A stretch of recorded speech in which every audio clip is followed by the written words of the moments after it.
Pertama-tama dengan mengucap syukur alhamdulillah, kita panjatkan puji syukur kehadirat Allah Subhanahu wa taala atas kehadiratnya sehingga kita masih bisa berkumpul di tempat ini.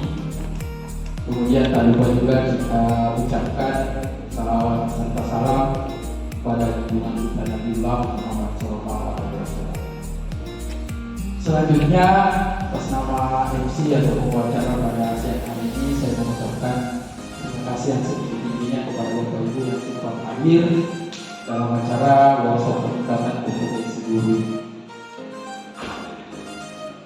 Adapun susunan acara workshop yang akan berlangsung pada hari ini, yang pertama pembukaan sebagaimana yang telah berlangsung, kemudian ada sambutan yang disampaikan oleh Bapak Kepala SMK Negeri 2 Kota Timur, dan terakhir acara penyampaian materi atau penyampaian materi sesuai dengan tema kita pada hari ini, yaitu pemahaman dan penerapan budaya positif dalam lingkungan sekolah. Untuk mengefisiensikan waktu dan tempat, kami persilakan dengan hormat kepada Bapak Sugiyasi SPD selaku Kepala SMK Negeri 2 Kota Timur untuk memberikan sambutan dan beliau. Assalamualaikum warahmatullahi wabarakatuh. Waalaikumsalam warahmatullahi wabarakatuh. Saya hormati semua rekan guru di SMK Negeri 2 Kota Timur. Terima kasih atas waktunya untuk hadir di acara hari ini. Sebenarnya ini acara seperti ini harus kita lakukan dalam skala yang lebih besar. Kalau perlu kita pakai materi yang bukan dari dalam sekolah, kalau boleh pahami. Karena kegiatan ini sangat banyak positifnya. Yang pertama, kita saling sering, kekurangan di guru A bisa diikuti di guru B.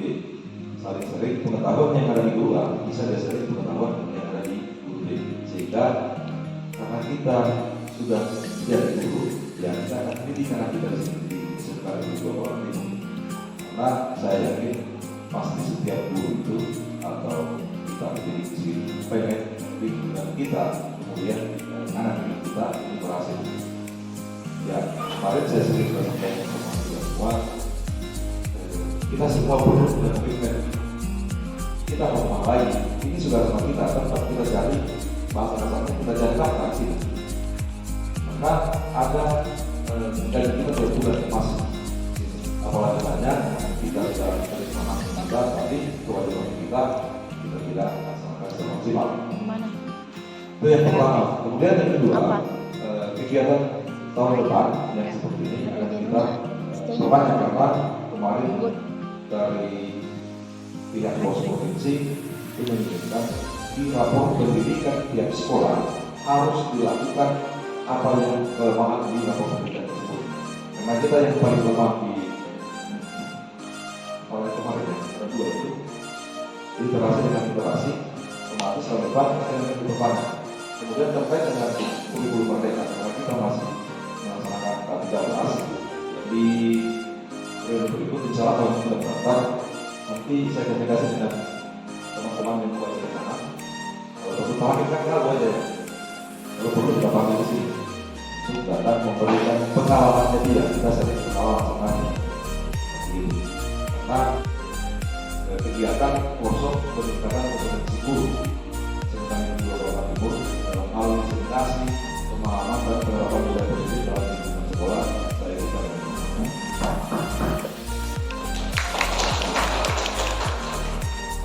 Ya, demikian adalah kesimpulan dari Bapak Kepala SMK 2 Kota Timur. Ada Bapak ucapkan terima kasih. Selanjutnya kita berangkat ke acara yang ketiga, yaitu pemaparan materi diseminasi pemahaman dan penerapan budaya positif dalam lingkungan sekolah. Yang mungkin nanti dalam sesi ini akan dipaparkan oleh Pak Halim selaku calon guru penggerak angkatan 9, yang nantinya tentu kita akan buka sesi tanya jawab, jadi semacam diskusi panel mungkin seperti itu bahagia yang diulang. Jadi segala sesuatunya bisa kita sharingkan. waktu dan tempat Pak Ali kami persilakan.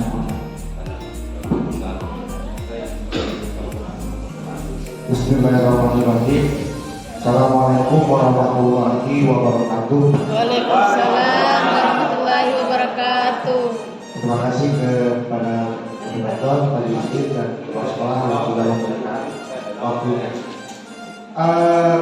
Gimana apa kabar hari ini Bapak Ibu Guru? Pada semangat semua? Pada semangat semua?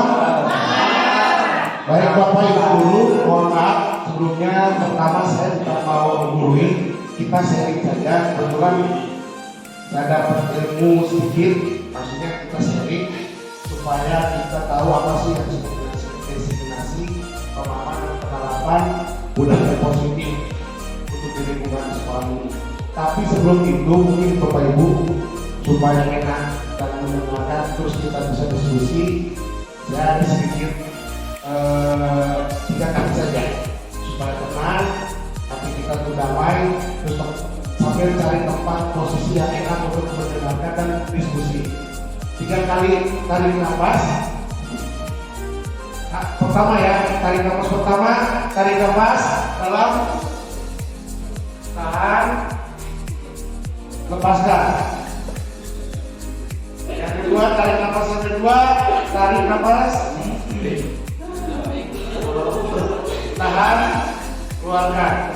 Yang terakhir, mudah-mudahan yang ketiga ini dapat posisi yang pas untuk mendengarkan pemaparan dari saya. Tarik nafas, tahan dulu sebentar, keluarin.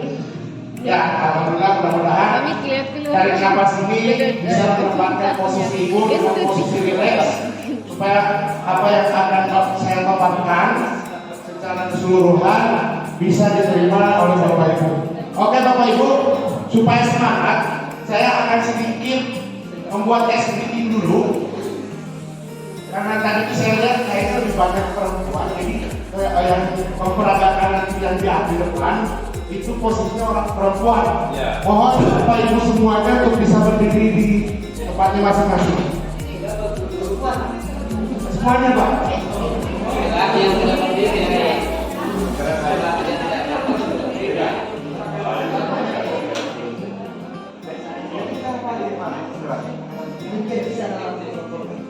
Dikit.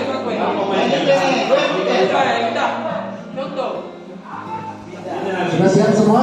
Agak kurang sedikit karena kayaknya ada gerakan sudah. Karena posisi di sini kan kita akan merubah peran kita baru, di mana posisinya, gimana secara mengingat posisi program pelajaran Pancasila. Mana kamu siaran? Emang masalah ya?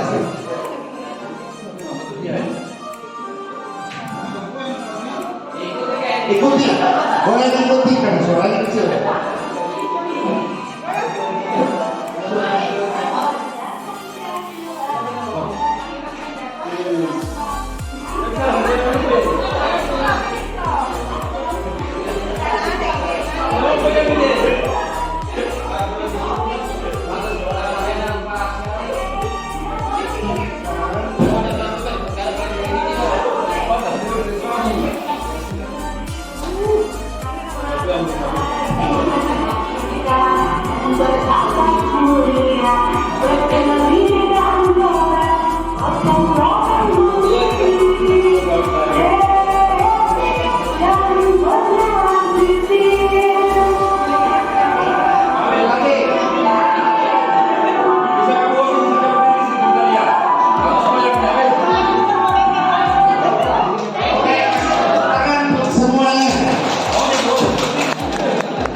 Oke Bapak Ibu, terima kasih untuk telah mengikuti SBU-nya. Mudah-mudahan itu dari kepala gugur supaya bisa tahu apa sih disebut dengan program Pancasila. Nah, mungkin Bapak bisa langsung melihat judul yang ada di depan kita, di mana diskriminasi, pemahaman dan penerapan budaya positif. Kira-kira menurut Bapak Ibu, apa sih budaya positif yang sudah diterapkan Bapak Ibu sebelumnya yang sekarang sebelum ini. Menurut Bapak Ibu ada yang mau angkat tangan? Boleh? Ya, Bapak Nana silakan. Bapak. Oke, makasih Bapak Nana. Tepuk tangan buat Pak Nana. Kita mengucapkan salah. Ada lagi? Berdoa. Memulai pembelajaran. Oke. Itu semua adalah budaya-budaya positif yang sudah kita lakukan. Nah, selanjutnya, baik Bapak Ibu, dalam posisi budaya positif ini kita akan mempelajari atau akan saya akan memaparkan apa saja, di mana di sana ada 8 item yang konsep inti budaya positif. Di antaranya perubahan paradigma baru, kedua disiplin positif, ketiga nilai-nilai kebijakan, dan keempat kebutuhan dasar manusia, dan yang kelima motivasi perilaku manusia, keenam posisi kontrol guru, ketujuh keyakinan kelas, dan yang terakhir segitiga restitusi. Nah, kedelapan ini adalah konsep inti dalam budaya positif yang akan kita terapkan ke depan. Nggak perlu harus berubah, tapi kan dilihat dari posisi sekarang kita kan masih posisi kurikulum ke-13, tapi setidaknya kita akan proses di sana dengan gimana sih cara penerapan budaya positif.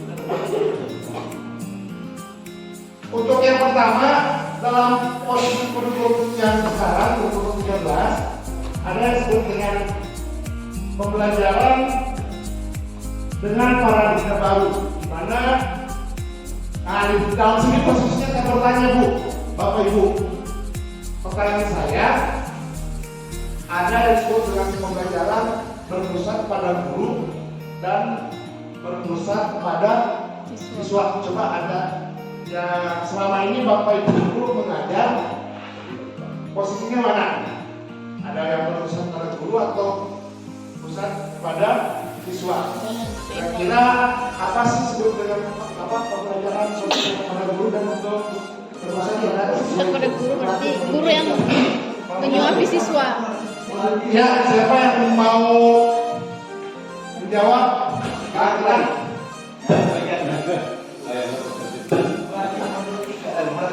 Tiga membuatnya 8 nomor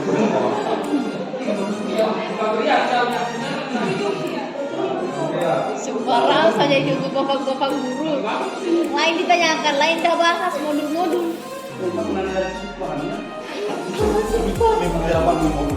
Menyumpah hal kacau.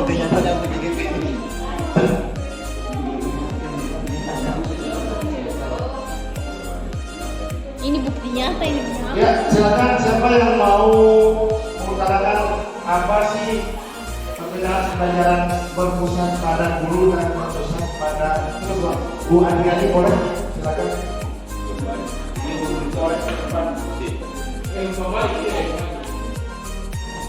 Terima kasih. Jadi menurut saya pembelajaran yang berpusat pada guru yaitu guru tidak melibatkan siswa dalam proses pembelajaran. Jadi dalam proses pembelajaran itu guru hanya menggunakan metode ceramah, sedangkan pembelajaran yang berpusat pada siswa yaitu melibatkan siswa dalam proses pembelajaran. Jadi siswa itu aktif seperti metode diskusi.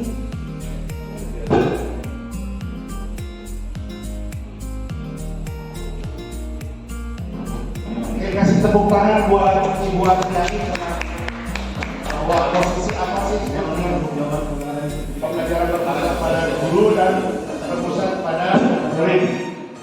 Nah, tadi sudah disampaikan Bu Andriani di mana posisi pusat pada guru itu di mana tidak melibatkan siswanya. Nah, di sini tadi juga Ibu Andriani menyampaikan bahwa berpusat pada siswa itu melibatkan siswanya. Nah, tentu juga di mana dalam pembelajaran dengan paradigma baru ini merupakan pembelajaran yang dirancang berdasarkan prinsip pembelajaran berdiferensiasi. Pembelajaran berpusat pada bumi mengacu dari pembelajaran berdiferensial, sehingga para peserta didik belajar sesuai dengan kebutuhan berdasarkan perkembangan sesuai teori psikologis modern untuk mewujudkan profil pelajar Pancasila. Tuh. Di mana kebutuhan dasar siswa itu ditentukan, jadi tidak boleh yang namanya sudahlah belajar semaunya kita, tapi kita satu persatu mengikuti kebutuhan muridnya masing-masing. Jadi tidak memaksakan, sudah kamu tidak bisa. Itu kan pembelajaran yang sudah lampau. Nah, kita belajar bertahap. Mungkin yang kemarin belajar seperti itu, mudah-mudahan dengan posisi kita sekarang di sini, kita belajar bertahap dengan posisi di mana belajar dengan menggunakan metode diferensiasi. Itu salah satunya. Dan pembelajaran dengan paradigma baru itu dengan posisi mewujudkan profil pelajar Pancasila, di mana satu beriman, bertakwa kepada Tuhan Yang Maha Esa dan berakhlak mulia. Itu yang pertama. Kedua, kebinekaan global. Terus yang ketiga, bergotong royong. Keempat, kreatif. Kelima, berlaku kritis. Dan terakhir, mandiri. Itu semua yang harus kita lakukan dengan posisi sesuai dengan profil pelajar Pancasila yang diusulkan oleh Ki Hajar Dewantara.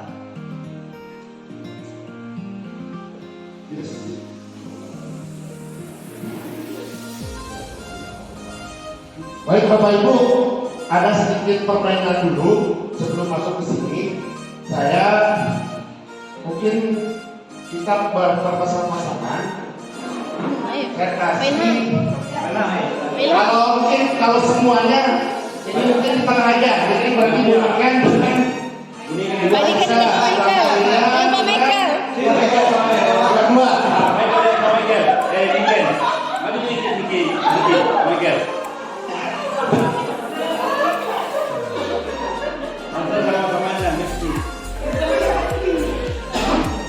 Ini gini Pak, Bapak Ibu.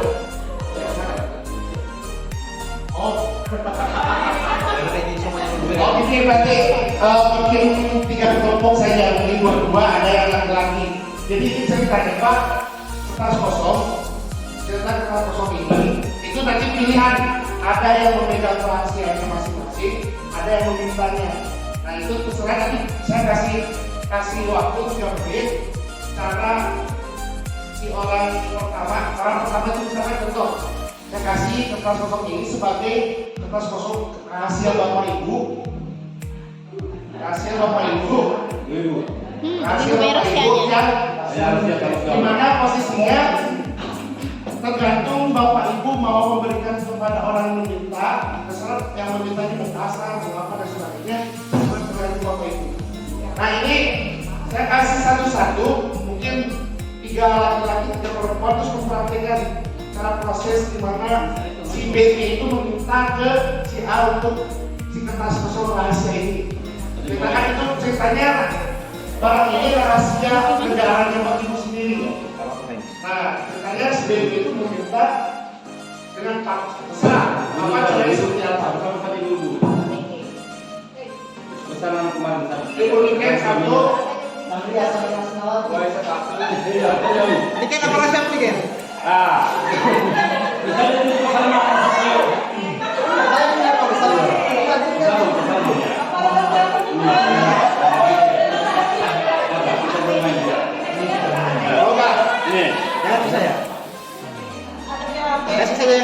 Bagaimana orang bisa mati? Kami ingin juga tapi Ini Bu, Bapak. Itu kertas komprodisi, tapi ceritanya itu ibu bapak yang pegang kertas itu adalah bentuk rahasia negaranya Bapak Ibu dengan posisi terserah Bapak Ibu apakah posisi Bapak Ibu itu mau memberikan ke orang yang meminta atau tidak. Nanti saya ambil 2 contoh. Nah, nanti itu pokoknya intinya posisinya nanti saya kasih 3 menit untuk memproses, mempraktikkan bagaimana proses yang tadi ilustrasinya seperti itu. Mungkin waktunya 3 menit dari sekarang. Silakan Bapak Ibu yang ada menerima kertasnya untuk bisa berdiri dan mempraktikkan. Terserah Bapak Ibu mau kayak gimana. Mau yang memintanya mau gimana? Mau kasih? Atau saya mah nggak bakalan kasih. Misalkan saya ini rahasia negara, semua orang yang tahu. Berarti Ibu, ada dengan Ibu. Partnernya apa itu? Banyak rahasianya. Banyak rahasianya juga.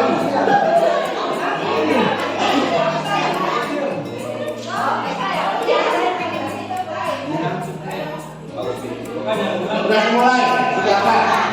Prosesnya ditanya ke kertas, hasilnya apakah mau dikasih atau tidak, terserah Ibu. Jadi tanya rahasia di situ dari tadi. Bagaimana caranya meminta itu? Ya Allah, ributnya. Oke. Dengan proses yang sampai berarti waktunya seperti ini. Tidak bisa di sini media.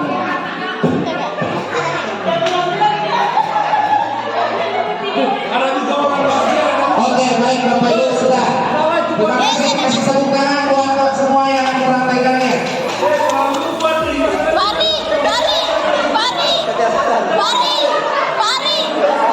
Baik Bapak Ibu, saya ambil contoh siapa yang memberikan.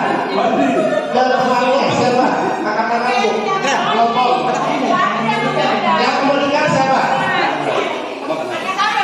Sama yang tidak memberikan. Oke, minta alasannya Pak, boleh ke depan. Ya, kasih tepuk tangan buat Pak. Tanya dulu buah kalian buang. Silakan Pak, kenapa bisa Bapak kasih alasannya apa? Alasannya mungkin karena faktor kedekatannya yang diberikan. Karena sesuatu yang berkaitan dengan kehidupan kita itu seperti itu. Tepuk tangan buat. Ada yang tidak demikian, silakan demikian untuk memberikan pendapat tidak memberikan. Boleh silakan.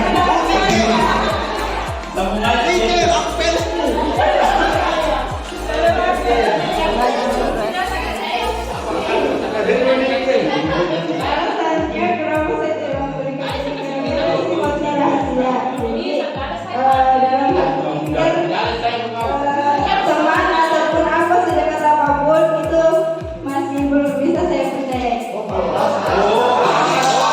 Kasih tepuk tangan buat Ibu Niken. Jadi kita belajar dari 2 hal ini.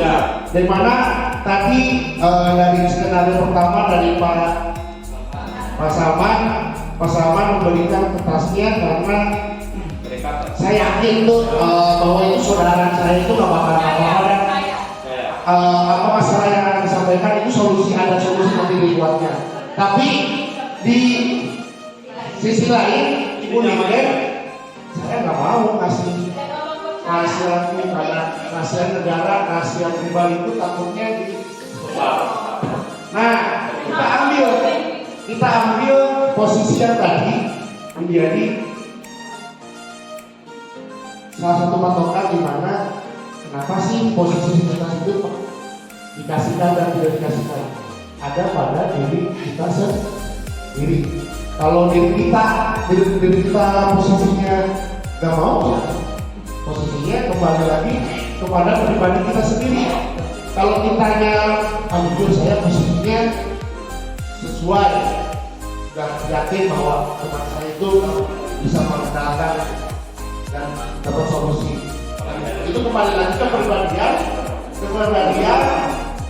kepada diri kita sendiri, dari motivasi intrinsik kita, bukan dari luar. Nah, adapun kita lanjut ke sini Pak, teori kontrol. Kenapa kontrol kita? Di mana Rizman Kelsen miskonsepsi tentang teori kontrol itu ilusi guru mengontrol murid. Pernah kan ibu bahwa bapak itu guru bahwa mengontrol muridnya supaya kamu harus gini, kamu harus ketiga, terus kamu harus tulis secara ini yang melakukan secara posisinya guru sebagai mengontrol siswa supaya lebih. Nah, tapi itu adalah ilusi bu. Jadi tidak serta-merta akan merubah posisi siswa itu. Jadi ilusi. Adapun ilusi bahwa kritik dan membuat rasa bersalah mampu menguatkan karakter. Jadi posisinya bapak itu memarah-marahi itu siswa. Kamu tuh kayak gini, jangan terlambat sekolah dan sebagainya. Apalagi menguatkan karakter dengan posisi di depan siswa itu karakternya tumbuh dan tidak berubah. Setelah itu posisinya itu ilusi belaka, jadi itu akan terulang kembali lagi. Dan ketiga, ilusi bahwa semua pemahaman positif efektif dan bermanfaat. Nah, di sini posisinya contoh misalkan ada contoh murid dikasih reward, dia berani, oh, saya bu pak bu, saya ikut. Terus kalau tidak dikasih reward, malas. Itu berpengaruh secara awal, ke depannya, ke belakangnya, seterusnya ilusi lagi, kembali lagi. Itu salah satunya. Dan terakhir, ilusi bahwa dewasa berhak memasak. Oh, ini anak guru, saya yakin kamu harus jadi tentara dan sebagainya. Itu kembali lagi kepada diri dia masing siswa. Itu adalah teori kontrol yang sudah disampaikan hanya ilusi-ilusi yang semata saja. Itu yang disebut dengan kontrol.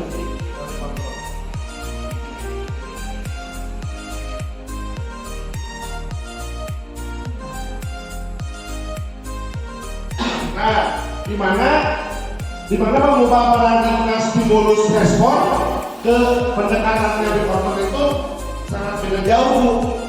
Di mana kemarin stimulus respon jelas nggak kira-kira? Jelas.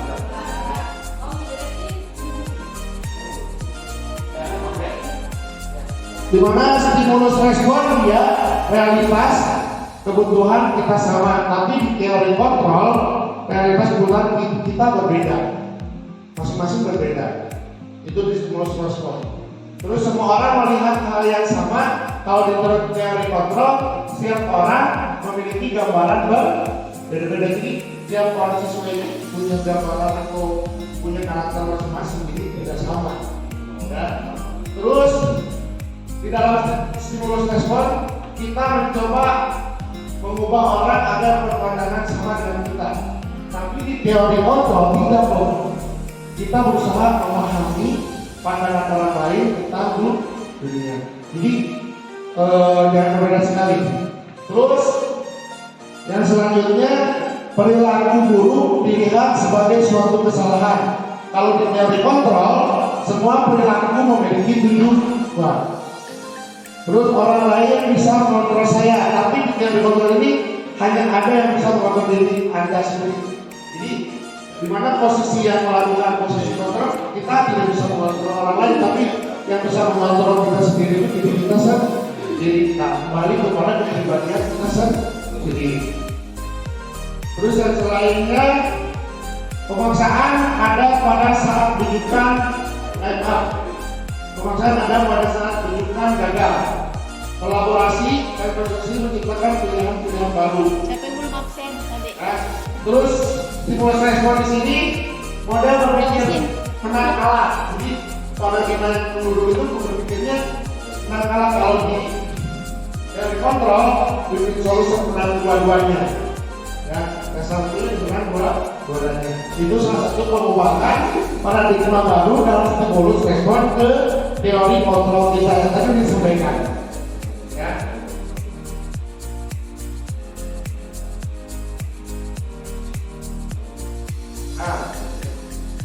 Di sini Bu, mungkin disiplin positif udah dari dulu ada, tapi saya juga pertama disiplin kiranya mungkin itu aturan. Ternyata Dari dulu disiplin itu berasal dari bahasa kata disiplinan yang artinya belajar, ya.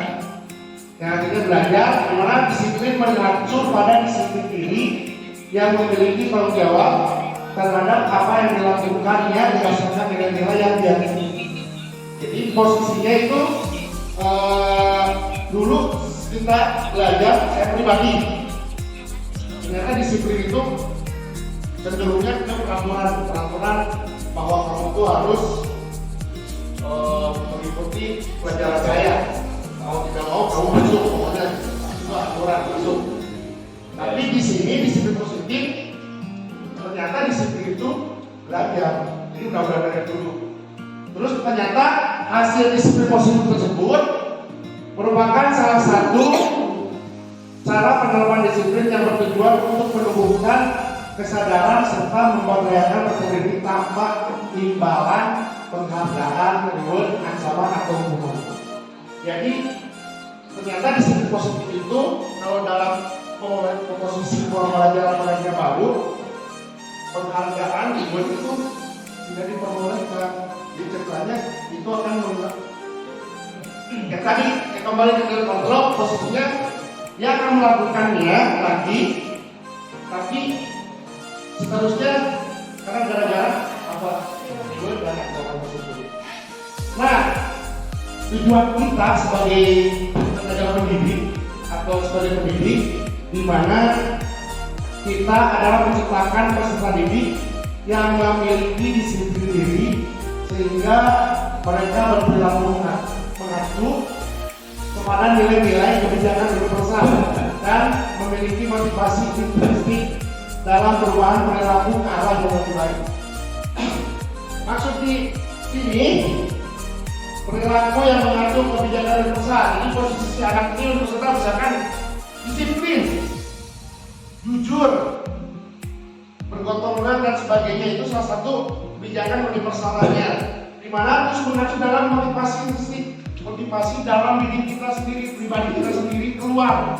Kalau sudah muncul dari pribadi kita sendiri, si anak pun nanti, oh ya Bu, mohon maaf, saya salah.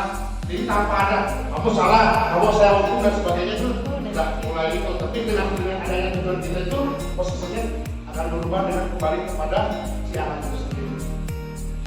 Itu disiplin positif. Nah, nilai-nilai kebijakan di mana di sini saya sampaikan nilai-nilai yang disepakati bersama lepas dari suku, bangsa, agama, bahasa maupun latar belakangnya. Jadi nilai kebijakan itu di luar dari lepas itu, lepas dari kebijakan ini. Contoh-contohnya seperti apa?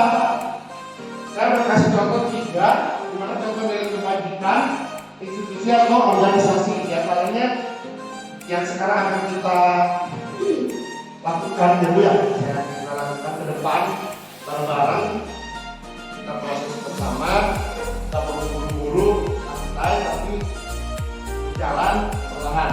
Dimana contoh di sini profil pelajar Pancasila, profil pelajar Pancasila, beriman dan bertakwa pada Tuhan Yang Maha Esa dan berakhlak mulia, berpendidikan global, gotong royong, mandiri, kreatif, berdalam itu salah satu nilai-nilai kebajikan dalam profil pelajar Pancasila. Ada lagi, beliau menyari program PYP, toleransi dan hormat, integrasi, integritas, mandiri, menghargai, antusias, empati, keinginan, kreativitas, kerjasama, dan percaya diri dan komitmen. Terakhir, keterampilan hidup atau life skill dapat dipercaya, lurus hati, mendengar yang aktif, tidak memerintahkan orang lain, dan memberikan yang terbaik dari dirinya. Itu contoh-contohnya.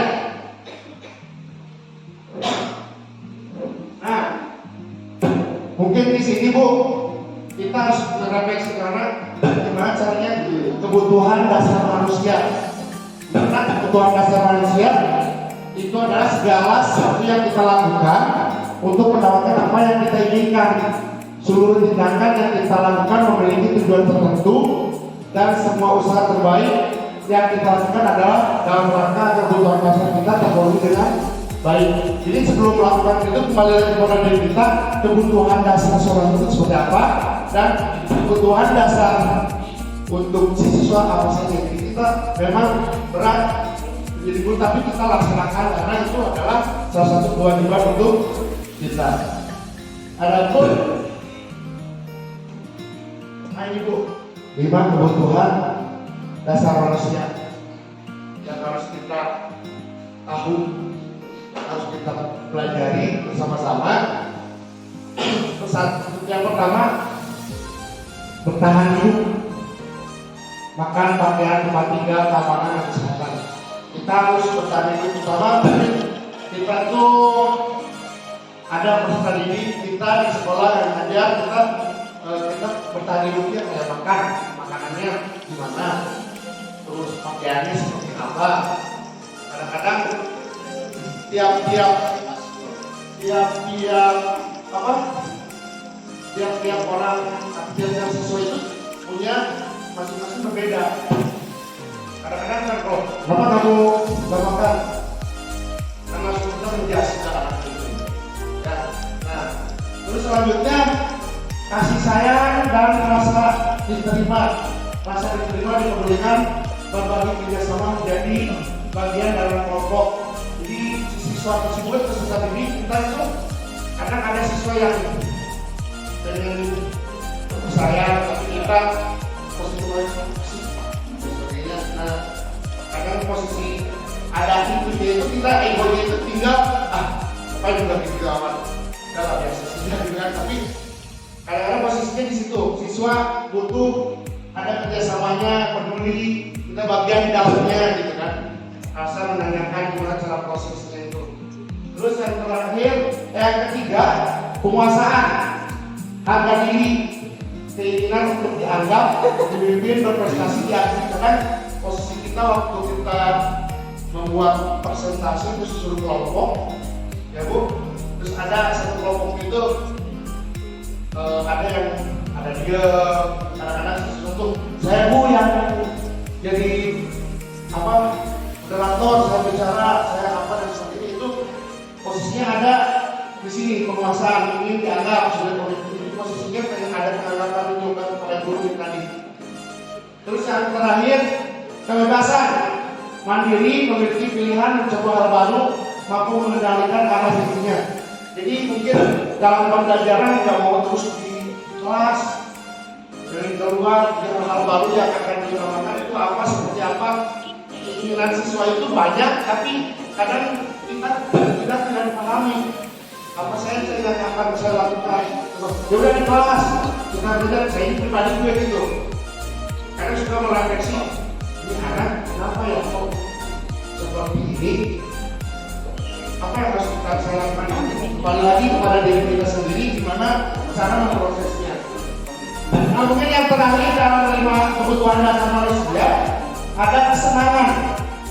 Dan kali-kali Bu, Bapak mungkin dalam mengajar, mungkin posisinya ada humor sedikit, bermain, antusiasme, ketawa dan sebagainya. Kadang-kadang ada yang posisinya cemas atau pahali mengajarnya itu.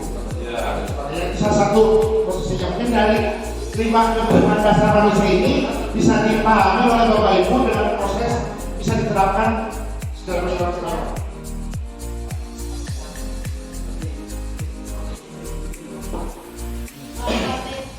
Nah Bu, tadi kan 5 kebutuhan dasar. Nah sekarang motivasi perilaku manusia Bu, dimana ada yang disebut dengan untuk menghindari ketidaknyamanan atau hukuman.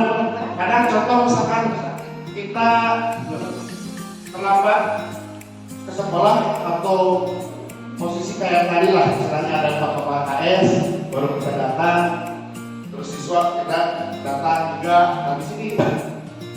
Karena apa?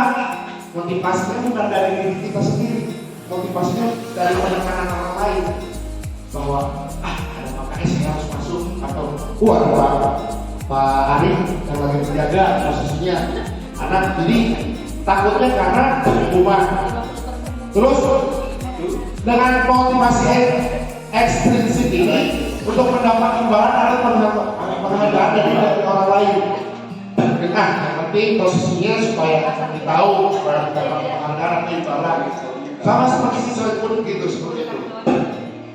Nah, gimana sih supaya muncul motivasi intrinsik dari dalam diri kita itu untuk menjadi orang yang mereka inginkan dan menghargai diri sendiri dengan nilai yang mereka percaya. Jadi tumbuhkan motivasi intrinsik kita dari diri kita sendiri. Itu sudah dalam pribadi kita. Itu adalah motivasi intrinsik. Meskipun pakai SMA pada kali pun, meskipun posisi siswa itu dia terlambat karena ini, tetap dia datang untuk melakukan kegiatan pembelajarannya. Itu salah satu. Itu salah satu motivasi perilaku manusia.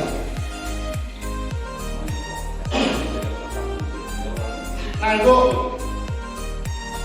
ini yang sering kita lakukan dalam posisi kita sudah berhadapan dengan siswa, di mana posisinya itu ada hukuman, ada konsekuensi dan eksekusi. Dan sering dilakukan. Mungkin Bapak Ibu pernah melakukan, kita refleksi ke belakang, dalam hukuman itu tidak terencana tiba-tiba. Contoh misalkan belum dibukani pembelajaran, dia datang langsung dihukum, kasih lari. Kamu terlambat langsung dikasih 4 jam, itu hukuman. Muridnya tidak tahu apa-apa yang akan terjadi, tidak dilibatkan, itu hukuman. Dan bersifat satu arah. Biasanya kan gurunya, kalau saya nggak mau tahu, kamu langsung pecat.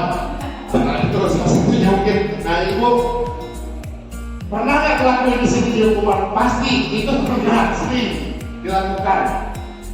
Terus berupa hukuman fisik dan psikis. Fisik, psikis dan ucapan, itu salah satu hukuman. Nah kalau konsekuensi itu biasanya sering kita lakukan. Contoh misalnya di kelas, buat dulu tata tertib, aturan dulu, terus dia harus pidana, disepakati sesuai dengan peraturan. Terus kemudian tetap dibuat tidak nyaman. Terakhir sikap guru selalu memonitor muridnya.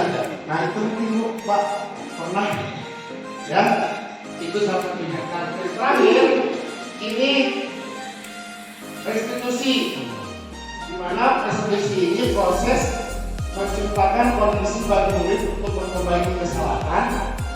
Terus yang keduanya kolaborasi. Jadi posisinya ada dialog Bu, ada dialog di mana posisinya, di mana mengkondisikan si murid itu dalam posisi sebagai kesalahannya. Terus yang terakhir proses kolaboratif, bukan posisi kolaboratif ini bukan mencari solusi, kita cari solusinya, tapi posisinya untuk membantu mencari solusinya itu sendiri supaya siswa bahwa oh ya Pak ini solusi saya, jadi dia timbul dari dirinya sendiri. Makanya dari teori kontrol tadi kita mendalami itu dari 3 hukuman ini, hukuman, konsekuensi dan restitusi. Nah di sini Bu, Bapak ada 5 posisi kontrol dulu, di mana ada penghukum. Nah mungkin refleksi Bapak Ibu guru, posisinya posisi ada di mana nih? Ada di penghukum, membuat merasa bersalah, teman, pemantau, atau manajer.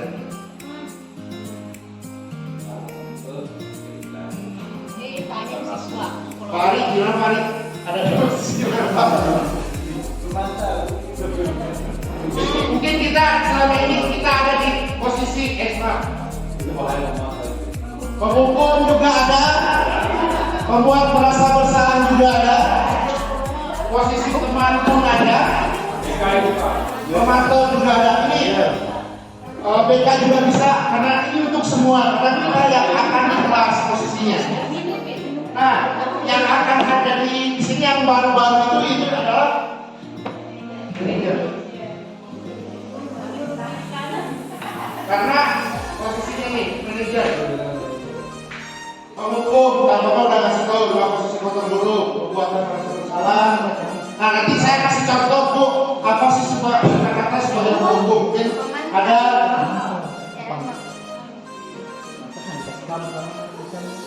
ini contoh Bu, contoh penerapan 5 posisi kontrol bulu di mana kasusnya ini Bu, Bapak. Siswa tidak memakai atribut lengkap saat upacara bendera. Hormat pada bendera selama 1 jam. Berarti hukum. Kasusnya seperti ini. Kan kita di sekolah banyak nih kasusnya. Ya. Terus membuat merasa bersalah. Di sini berapa kali Bu, Bapak harus memberitahu kamu selalu saja mengecewakan ibu bapak atau mengecewakan ibu.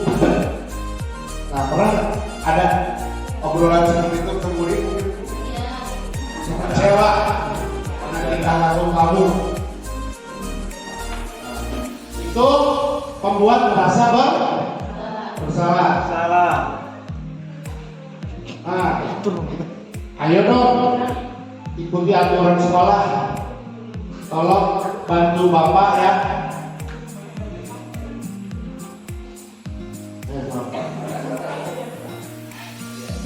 Tolong bantu Bapak ya.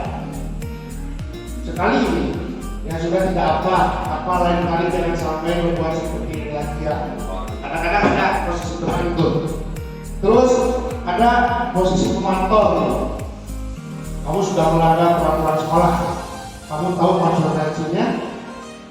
Setelah upacara, kamu beli atribut demokrasi dan jangan diulangi lagi. Itu pemantau. Nah, tadi kan udah 4 nih yang sudah dilakukan. Apa sih yang saya itu tadi apa? Manajer. Nah, jadi dalam posisi manajer itu dia berdialog dulu. Apakah kamu tahu kesalahanmu? Kira-kira bagaimana kamu memperbaiki kesalahanmu? Nah itu posisinya proses gimana cara sebagai manajer berdialog dulu. Di dalam berdialog ini posisinya sebagai manajer. Ya. Oke Bapak Ibu, mungkin itu dari contoh penerapan. Nah ada sedikit supaya semangat lagi. Sebentar dulu ada sedikit lagi satu. Di sini ada soal. Kira-kira menurut Bapak Ibu kan tadi udah posisinya udah mengetahui 5 kontrol guru, cara penerapan 5 posisi kontrol guru itu seperti apa? Kira-kira soal ini menurut Bapak Ibu sebagai apa?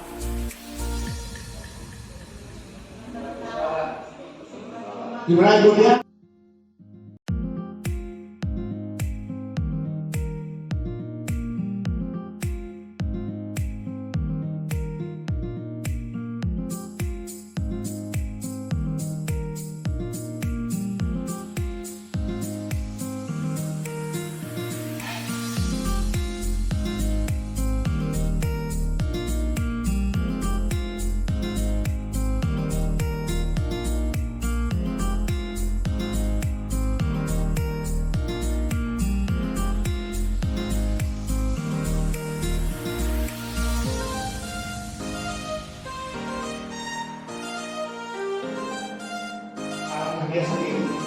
Satu bersifat abstrak. Jadi posisi bersifat abstrak ini apa yang dia lakukan sesuatu tulis saja dulu. Ya. Terus berupa pernyataan universal atau nilai kebijakan universal yang tadi misalkan contoh. Tapi kenapa Pak kebanyakan peraturan nanti khususnya kebanyakan peraturan. Tulis peraturan dulu, baru muncul keyakinan. Kalau peraturan sama keyakinan bedanya dilarang sama tidak. Kalau peraturan dilarang membuang sampah. Terus tidak boleh membawa HP atau tidak boleh tidur di kelas. Nah, seperti itu peraturan, tulis dulu Bu peraturannya. Nah, nanti peraturan tersebut dibuat dalam pernyataan positif, yaitu keyakinan kelas. Misalkan contoh, dilarang membuang sampah, berarti kalau keyakinan positifnya apa? Buanglah sampah pada tempatnya. Kebijakan universalnya apa tuh? Si membuang sampah pada tempatnya. Nah, coba sih. Nah, itu kebijakan universal. Sedikit saja agar mudah diingat Bu. Sedikit saja. Jadi konsepnya bisa ditulis dulu di papan tulis. Tulis anak-anak, jangan ibu, jangan saya yang nulis atau guru yang nulis, tapi si anak-anak yang nulis tuh. Ceritanya ini dalam sebuah pembelajaran itu, nanti dulu keyakinan kelasnya, ditulis dulu peraturannya, karena dalam sekolah tidak boleh ada peraturan, tapi peraturan itu diyakinkan, jadi keyakinan kelas dan bentuk apa? Pernyataan kok positif. Sedikit saja agar mudah diingat. Jadi kan siswa 36 disortir pasti ada yang sama tuh disortir. Dan akhirnya ini kebetulan di kelas 11 kalau saya. Kelas 11 dia tulis sendiri di sini. Terus sesuai dengan kondisi kelas dan sekolah sehingga mudah diterapkan. Ini kondisi di sekolahnya seperti apa? Sesuaikan dalam perlu keluar. Jadi posisi di kelas. Terus keyakinan kelas harus berkesempatan bersama. Keyakinan kelas itu kesepakatan bersama siswa bareng-bareng. Nanti muncul kesepakatannya dengan posisi yang namanya kebijakan universal itu keyakinan kelas dan disentuhin keyakinan kelasnya sebagainya. Terus semua warga sekolah atau warga kelas dilibatkan saat membuat keyakinan kelas. Itu secara ke sekolah. Kalau kita wali kelas tuh wali kelas bikin keyakinan kelas. Mungkin yang lebih detailnya keyakinan guru mungkin ya. Mengajar di kelas, guru mungkin masing-masing mata pelajaran itu punya ngajar, minimal ada keyakinan kelas tersebut. Itu salah satu supaya proses pembelajarannya di mana keyakinan mungkin yang perlu dulu kapan tentang dengan Pak Tatar harus tunggu pada kita sendiri dengan posisi itu siapa tidak bakal akan kembali jawab di sini Pak. Ya, di posisinya kontrol. Membuat keyakinan kelas nanti dan mungkin saya nggak masukkan satu lagi Bu, Ibu beri tanda tangan Bu supaya si anak tahu saya mungkin berat kita lakukan, tapi kita belajar untuk terus mencoba karena tidak mungkin karena proses tetap meskipun kurikulum ke depan yang kurikulum merdeka, karena ini yang akan kita tuju kurikulum merdeka, prosesnya seperti ini kita perlahan-lahan sampai ke sana. Nah, Pak, Bapak Ibu, ke materi terakhir ini Bu. Jadi tadi itu ada masalah dan sebagainya, kita masalah yang namanya segitiga restitusi. Ini yang mungkin yang akan sering dilakukan sebenarnya BP ya. Tapi tidak BPK juga bisa guru juga untuk melakukan ini, di mana segitiga restitusi suatu proses dialog yang dilakukan oleh guru agar dapat menghasilkan murid yang mandiri dan bertanggung jawab. Jadi murid yang mandiri dan bertanggung jawab. Prosesnya itu ada 3 Bu, di mana 1 menstabilkan identitas, kedua validasi tindakan salah, dan ketiga menanyakan keyakinan. Ini tahapan segitiga restitusinya. Seperti apa sih Bapak Ibu menstabilkan identitas? Ini Bu, berdasarkan prinsip membuat kesalahan adalah bagian dari proses pembelajaran. Contohnya, berbuat salah itu wajar. Ini sebagai contoh ya Bu, Bapak Ibu bisa membuat mengeksplorasi diri dengan posisi seperti ini. Tidak ada manusia yang sempurna. Bapak juga pernah melakukan itu. Terus Bapak juga tidak mau mencari siapa yang salah, tapi Bapak ingin mencari solusi dari permasalahan ini. Terus kamu pernah merasa begitu. Itu posisi menstabilkan identitas. Terus selanjutnya validasi tindakan yang salah. Berdasarkan prinsip setiap perilaku berupaya memenuhi suatu kebutuhan tertentu. Nah, dimana kadang-kadang kamu pasti punya alasannya kenapa melakukan hal itu.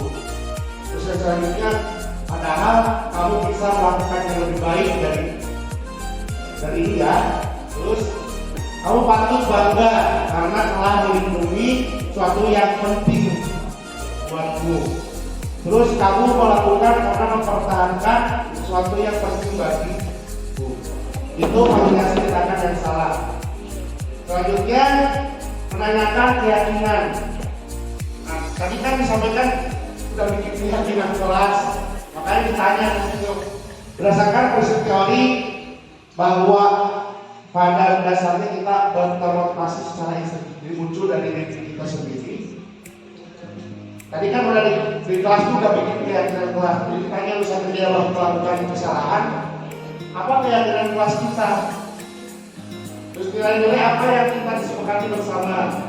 Seperti apa gambaran sebuah kelas yang ideal menurut kamu?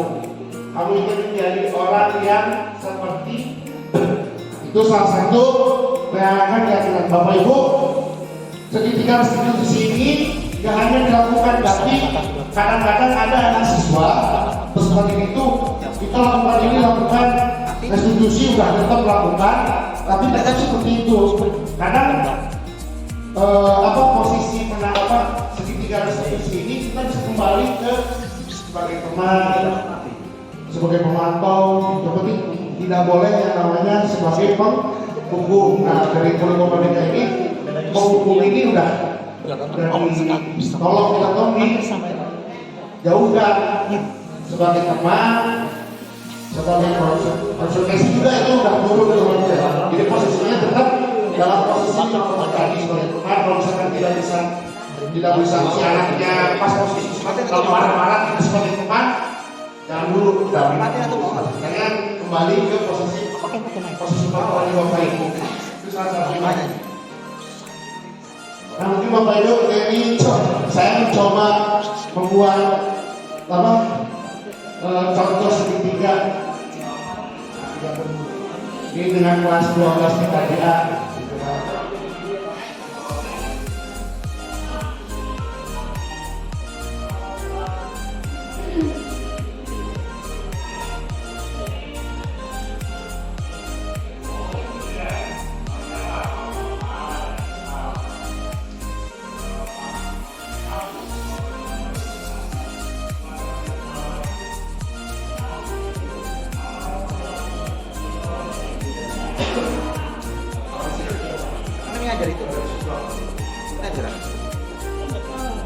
Bagaimana? Di pesan lihat dulu itu jumlah orangnya.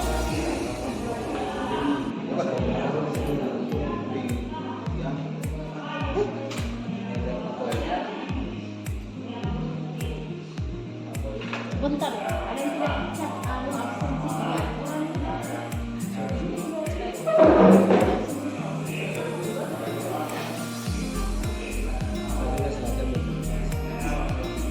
Yang besok bikin hari.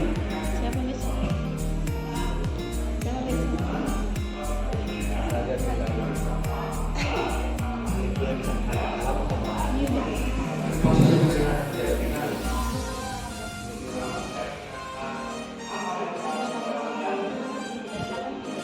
Kakak juga video. Kakak juga. Ben, ini Mari. personel. Mari masih dulu kan ini. Kita di Pak Mas. Tidak ada yang mau hari. Paswan. Paswan. Paswan dulu.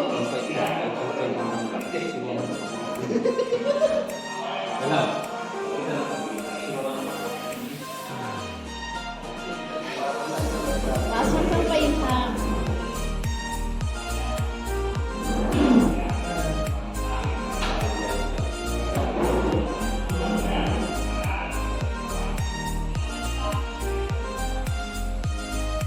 Ada honornya kalau di sini. Ya ini pengalaman untuk institusinya. Nah mungkin Bapak Ibu ini salah satu contoh yang mungkin untuk penerapan depannya Bapak Ibu bisa bukan ini contohnya ya, bukan yang diterapkan ya ini contoh ini ya, tapi gimana proses membuat keyakinan kelas Bapak Ibu ini. Meskipun kita udah di tengah pembelajaran, setidaknya Bapak Ibu bisa menerapkan karena ke depan pun itu akan dilakukan. Kita mulai belajar kemarin dulu kan. Tadinya saya juga istilah keyakinan kelas itu kan kita udah dapat komitmen bersama gimana cara proses pembelajaran. Nah saya juga posisinya saya dapat di modul 1.4 ini bahwa keyakinan kelas mungkin ya istilahnya dapat dilakukan kita bersama-sama meskipun kita memulainya merasa berat tapi kita belajar dulu sedikit-sedikit. Itu salah satunya Bapak Ibu. Bisa Bapak Ibu bisa insyaallah siap? Mungkin dari motivasi guru penggerak itu bergerak dan gerakan mungkin saya juga nggak dulu mau menggerakkan orang tapi hanya membanyakan menyampaikan dulu. Saya mencoba bergerak dulu supaya teman-teman semua bisa mengikuti penggerakan saya, jadi istilahnya mulai tergerakkan dari apa yang akan saya lakukan. Itu salah satunya, terutama mungkin dari tadi keyakinan kelasnya tadi Bapak Ibu mencoba belajar atau mencoba ke siswa melakukan seperti itu untuk melakukan bahwa gimana sih cara melakukan keyakinan kelas yang baik dan benar dan untuk dilakukan supaya ada muncul motivasi intrinsik dari si peserta didik supaya tidak memulai seperti itu. Bapak Ibu siap tidak Bu? Siap? Oke siap, mungkin ada sedikit boleh minta tolong bagi ibu. Ibu yang berdiri Bu. Olahraganya olahraga tangan Bapak Ibu. Mungkin saya tambah dengan musik. Lagi nih olahraga tangan begini. Olahraga tangan nih, kenal? Yang tangan itu olahraga jari. Oh, Olahraga jari itu tangan lagi. Tangan. Ada dua Bapak Ibu olahraga tangannya. Kita belajar menghitung sama belajar menembak. Nah, coba Bapak Ibu kepalkan tangan Bapak Ibu. Kepalkan tangan Bapak Ibu. Kita belajar santai dulu lah, supaya ini nggak terlalu besar. Pertama, hitung 1 dari hitungnya coba.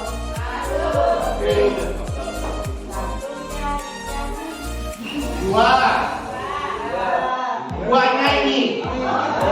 Ayo. Duanya. Nggak bisa. Oke. Apa? Udah? Sudah bisa? Bukan telunjuk sama jari tengah Bu. Dari manis sama jari tengah. Ketiganya beda. Yang keempat, kelingkingnya ke bawah kan? Ayo. Pegang baik-baik. Oke, mulai Bapak Ibu. Rekaman dulu. Ya. 1, 2, 3, 4. Ulang. 1, 2, 3, 4. Bisa? Oke, kasih tepuk tangan. Selanjutnya kita belajar menembak abang, menembak sesuatu hal yang tidak mungkin. Oke, pertama tangan kanan Bapak pistol, tangan kiri Bapak telunjuk 2. Tembakan ke temannya, tembakan ke telunjuknya. Posisinya kita balik dengan posisi kiri menembak, yang kanan berdiri bergerak. Ulang lagi.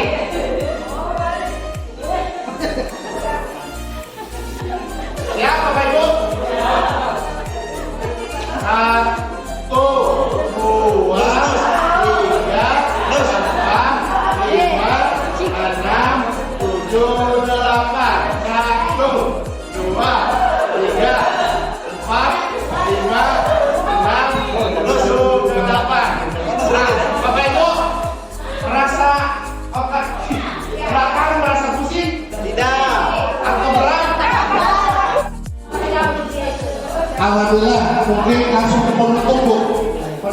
sini.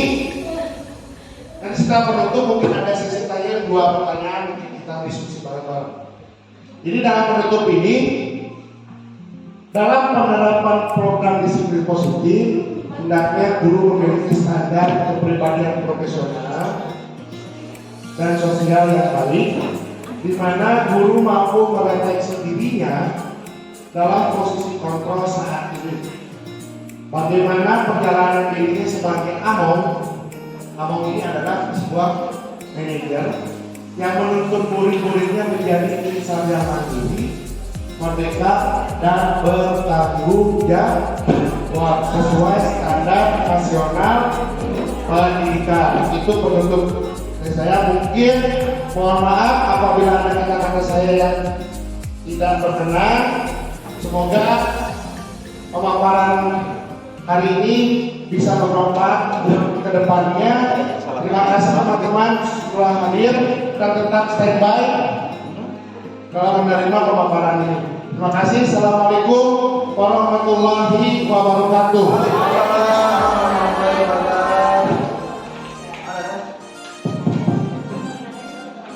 Terima kasih kepada Bapak Pemateri. Kira materinya luar biasa. Ada 8 poin tadi. Mungkin untuk lebih mengefisiensikan waktu karena mengingat waktu sudah lewat. Kita buka sesi pertama dulu, 1 atau 2 orang bertanya sesuai dengan penyampaian materi. Ya boleh dikondisikan sesuai dengan sekolah kita.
warahmatullahi wabarakatuh. Saya adalah salah satu rekan sejawat yang sedang mengikuti CGP yang mana dia telah melaksanakan aksi nyata berupa pemaparan materi budaya positif di lingkungan sekolah. Menurut pendapat saya, beliau sudah sangat membantu kami sebagai guru-guru untuk memahami tentang apa-apa saja yang seharusnya sebagai guru yang kita perlu lakukan di lingkungan sekolah terkait budaya positif ini. Nah, saya juga sebagai rekan sejawat itu sangat mengapresiasi telah dilaksanakannya pemaparan yang dilakukan oleh CGP ini. CGP ini sangat memotivasi bagi kita semua untuk kedepannya kita bisa mengikuti PPG untuk tahap berikutnya. Jadi terima kasih kepada CGP telah dilaksanakannya kegiatan diseminasi pelatihan atau memberikan pemahaman terhadap rekan sejawat tentang budaya positif di lingkungan sekolah. Assalamualaikum warahmatullahi wabarakatuh. Assalamualaikum warahmatullahi wabarakatuh. Salam, Om Swastiastu. Saya Edin Serpeseria, guru SMK Negeri 2 Kelapa Timur, tepatnya sebagai guru produktif pada jurusan Desain Permodalan dan Informasi Bangunan.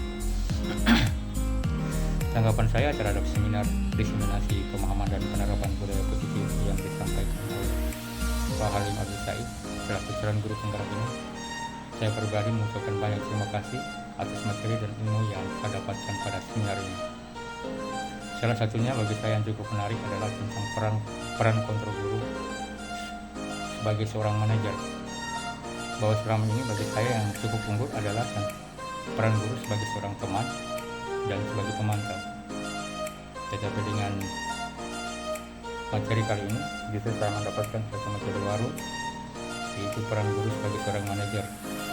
Diharapkan pada materi ini guru bukan hadir sebagai seorang pemberi hukuman, tetapi lebih daripada itu guru diharapkan hadir sebagai seorang pembimbing bagi siswa atau anak didiknya dalam memecahkan atau menyelesaikan masalah yang dia hadapi.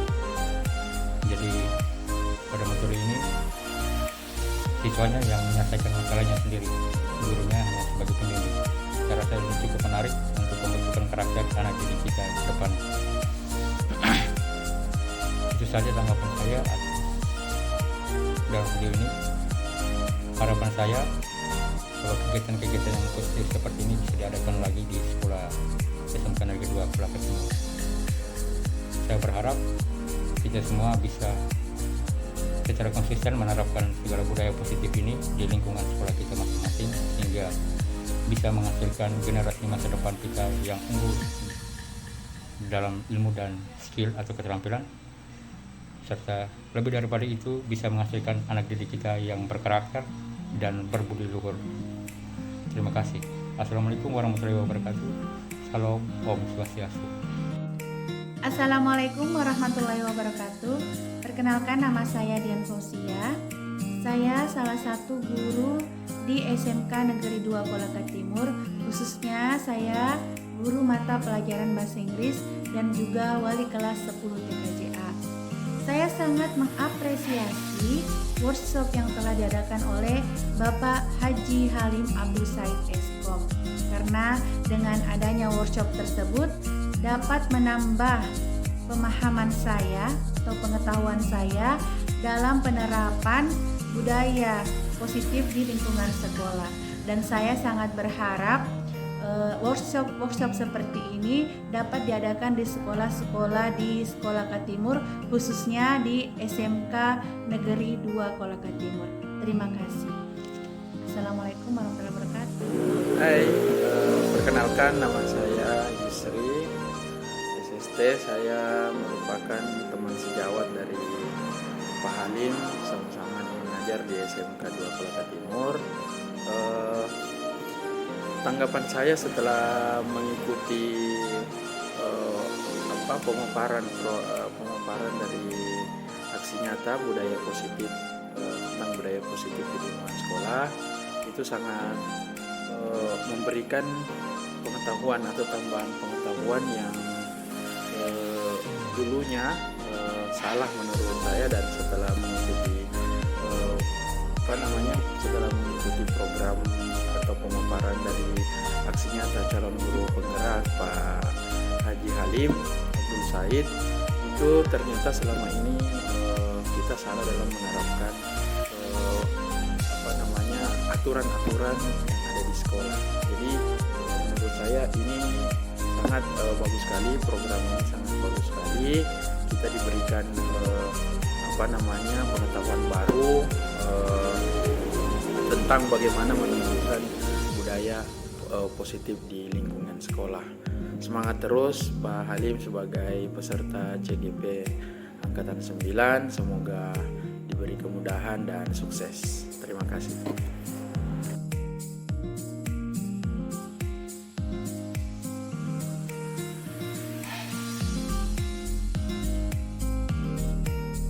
Assalamualaikum warahmatullahi wabarakatuh.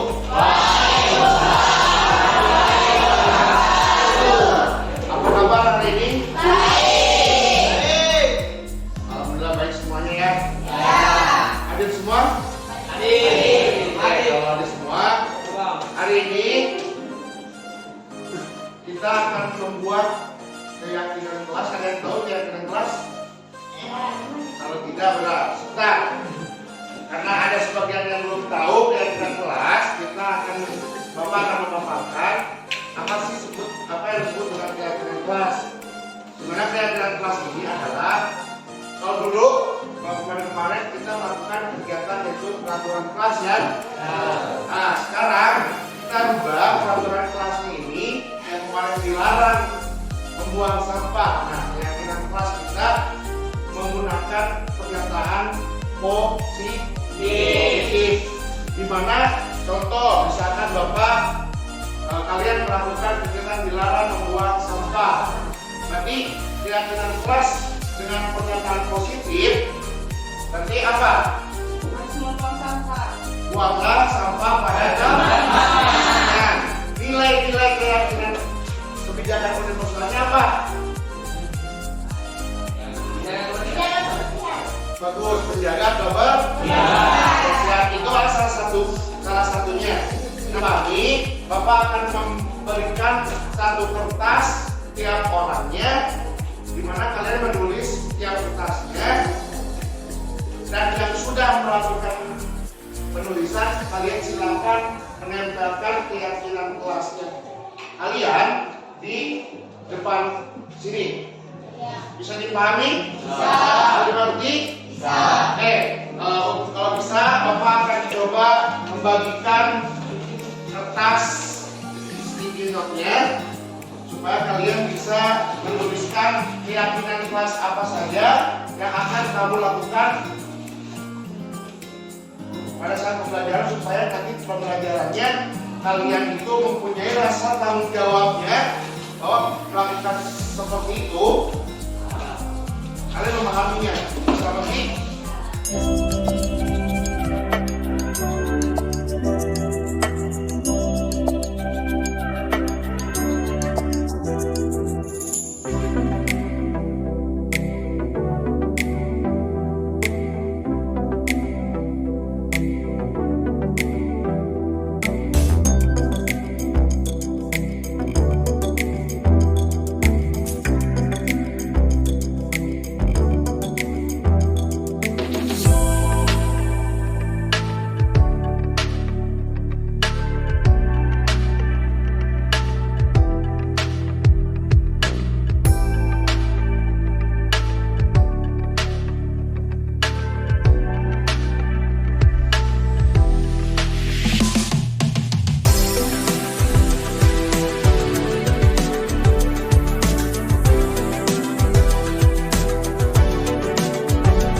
memilah dan memilih kebanyakan yang sama. Terus di sini ada 5 keyakinan kelas yang sudah Bapak pilih, di mana salah satunya yaitu keyakinan kelas saling menghargai antar siswa dan guru, yaitu toleransi. Keyakinan kelasnya toleransi.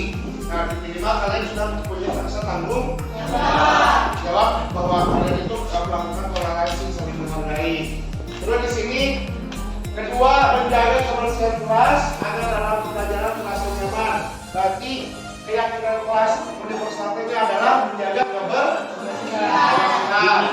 Terus ketiga, di sini menghargai satu sama lain, saling saling menghormati dan menyayangi, itu keyakinan kelasnya.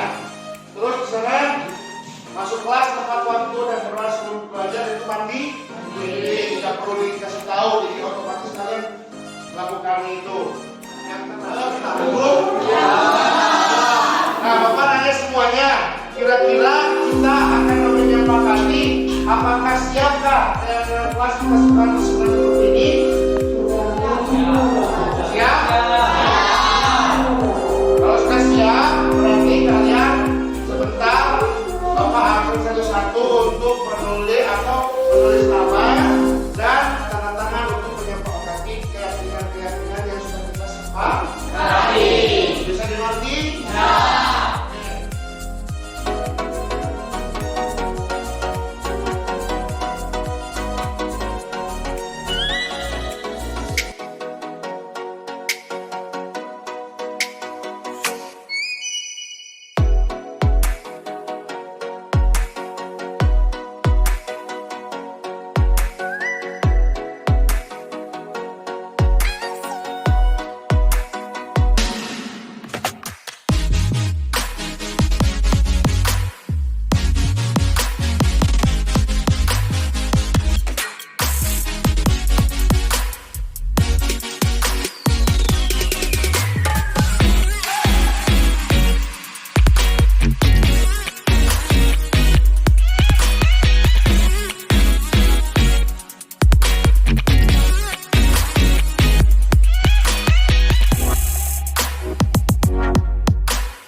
Assalamualaikum warahmatullahi wabarakatuh. Perkenalkan, nama saya Ramadandi dari kelas 11 TKJB.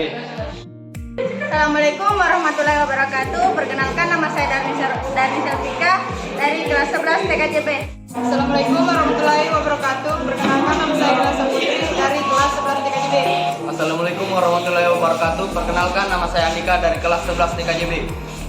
Assalamualaikum warahmatullahi wabarakatuh. Perkenalkan, nama saya Mulyana dari kelas 11 TKJB. Assalamualaikum warahmatullahi wabarakatuh. Perkenalkan, nama saya Muhammad Widianto dari kelas 11 TKJB. Sangat menyenangkan. Sangat seru, bersemangat. Sangat menyenangkan. Senang sekali. Sangat menyenangkan. Sangat penting. Sangat penting. Sangat penting. Sangat penting. Sangat penting.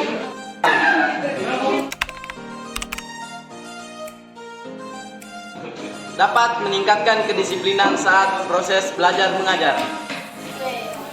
Bisa disiplin dan berani. Bisa saling menghargai dan menghormati. Dapat menjaga kebersihan kelas. Sangat penting. Dapat menemukan rasa tanggung jawab. Saling toleransi.